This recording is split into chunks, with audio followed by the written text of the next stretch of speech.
The guys, so in the previous talk, the Dodra talk, I mentioned a story where my mum was beaten up and mugged, and it reminded me of my area.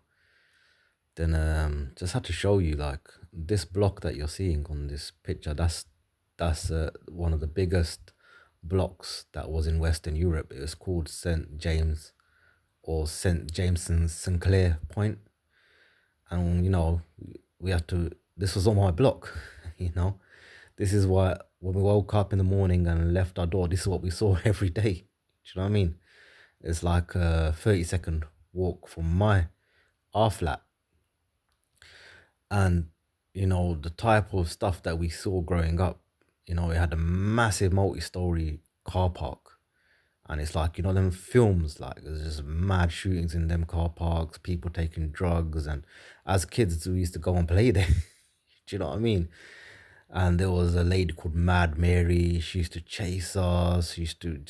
She was like scary.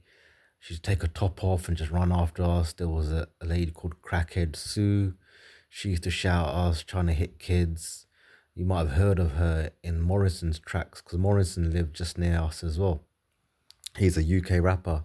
Loads of famous people came from my area, to be honest. Nasty Crew, DEE, and all them lot. They used to hang around there. Loads of famous people. So this St James Sinclair Point, you can Google it. It was, like I said, the largest block in Western Europe, and there was a mad axe man in there. He was committing murders every now and again, balaclava. There was no cameras them times. I don't think that he ever got caught. I don't know how many murders he done. People committing suicide, jumping from the top. The yardies were taking people to the top, torturing them.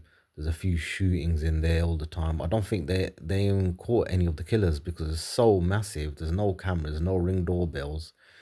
Do you know what I mean? Then they had to just, in 1993, they had to knock it all down. They said it was structural issues and this and that. It's all bullshit. It's just they couldn't handle the crime. It was just too much, especially when the yardies came and the axe man. I don't think he ever got found. Do you know what I mean? He just used to kill a resident now and again. So these are the ends we grew up in, man. It weren't a joke, man. There was no cameras, man. I was a victim loads, man. My mum was a victim. We were all victims, man. Like, it was hard times, man. Like, it weren't no joke. But eventually, as you grow older, how long can you be a victim for until you think, fuck, I'm gonna fight back, you know what I mean? And then when you learn about Sigurd Gorbis thing, G and stuff, you think, no, I'm not gonna let the bad guys win, innit? Then you start fighting back. But it was hard times, man. We didn't grow up like normal up and in that much, you know what I mean? Only a few up and in lived that life, see the life that we seen, you know what I mean? In the areas that we grew up. Do you know what I mean? It's crazy, man. So St. James Sinclair Point, Google it. You'll see how notorious it was. They'll tell you about the Axeman and shit in there. They ain't gonna tell you everything. The media covers stuff up, but obviously we grew up, we know in it what happened there.